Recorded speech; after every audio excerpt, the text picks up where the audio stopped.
kasih sayang Allah di balik ujian dan pembangkangan.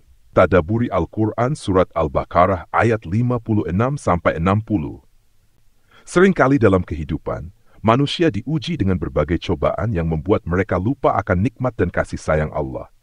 Namun dalam setiap pembangkangan manusia, Allah tetap menunjukkan sifat Maha Pengasih-Nya. Kisah Bani Israel dalam ayat-ayat ini adalah potret bagaimana Allah tetap memberikan rahmat-Nya, walaupun mereka seringkali ingkar.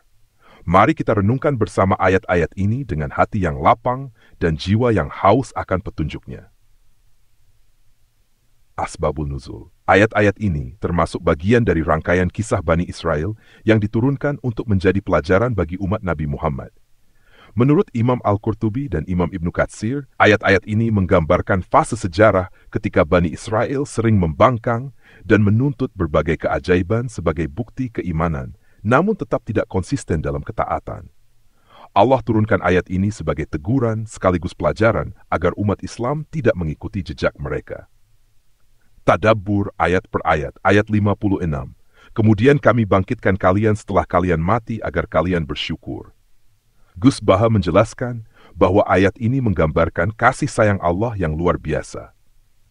Bani Israel setelah meminta melihat Allah secara langsung dan mati karena hal tersebut, justru dibangkitkan kembali oleh Allah, padahal mereka sudah melampaui batas.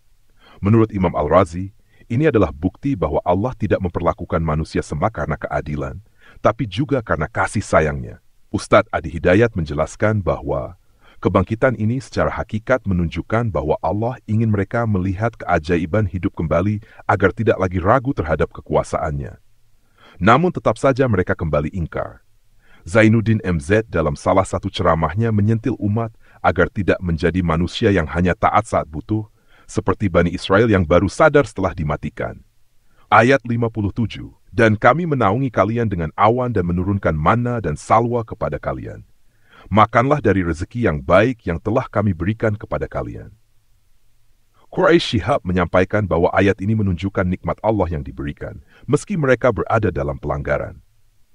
Awan yang meneduhi mereka di padang pasir dan makanan dari langit adalah simbol cinta Allah yang tetap mengalir meski manusia sering lalai.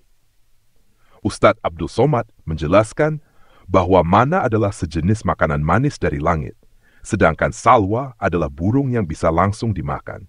Ini adalah bentuk rezeki yang tidak perlu diusahakan, namun tetap diberikan.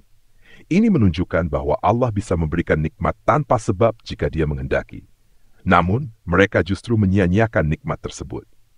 Dalam tafsir Imam Al-Tabari, disebutkan bahwa mereka menyombongkan diri dan bosan dengan nikmat yang terus-menerus hingga meminta makanan yang lain.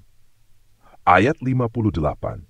Dan ketika kami berkata, masuklah ke negeri ini dan makanlah sepuasnya di mana saja yang kalian kehendaki, dan masukilah pintu itu sambil tunduk dan katakanlah, ampunilah kami, niscaya kami ampuni kesalahan kalian, dan akan kami tambahkan nikmat bagi orang-orang yang berbuat kebaikan. Dasat Latif dengan gaya ceramahnya yang menyentuh hati berkata, bahwa pintu yang dimaksud bukan sekadar pintu fisik, tapi simbol kepatuhan. Mereka diminta masuk dengan tunduk dan berkata, hittah, ampunilah kami, tapi malah meremehkan perintah itu. Menurut Imam Syafi'i, ini pelajaran bahwa taubat harus dilakukan dengan hati yang tunduk, bukan hanya lisan. Sedangkan Imam Malik memaknai masuknya mereka ke negeri itu sebagai bentuk perintah kepada umat untuk tidak menyia-nyiakan tempat yang diberkahi Allah. Ayat 59. Lalu orang-orang yang zalim di antara mereka mengganti perkataan itu dengan yang lain, bukan yang telah dikatakan kepada mereka. Maka kami turunkan kepada orang-orang zalim itu azab dari langit karena mereka berbuat fasik. Imam Ibnu Katsir menjelaskan bahwa mereka mengganti kata hittah menjadi ejekan, maka turunlah azab berupa wabah penyakit atau bencana. Ini menunjukkan akibat dari mempermainkan perintah Allah. Gus Baha dengan gaya khasnya mengatakan, kalau sudah mulai main-main dengan perintah Allah, maka yang datang bukan lagi rahmat, tapi musibah. Ustadz Adi Hidayat menekankan bahwa perubahan kata dalam ibadah bukan hal kecil.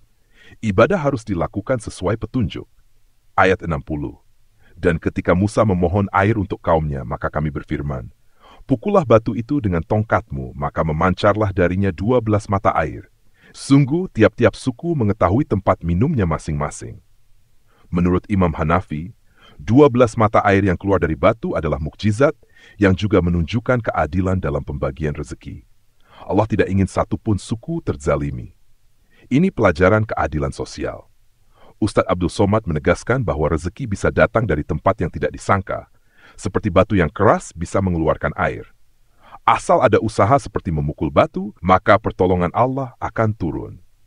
Quraish Shihab menekankan bahwa kisah ini menunjukkan pentingnya pemimpin yang selalu berdoa untuk umatnya, sebagaimana Musa yang memohonkan air. Penutup, kesimpulan, nasihat, dan doa. Kesimpulan, ayat-ayat ini menunjukkan bahwa manusia seringkali melupakan Allah bahkan setelah menerima banyak nikmat. Bani Israel telah berkali-kali dibantu, ditolong, bahkan dihidupkan kembali, namun tetap membangkang. Meski begitu, Allah terus menunjukkan kasih sayangnya.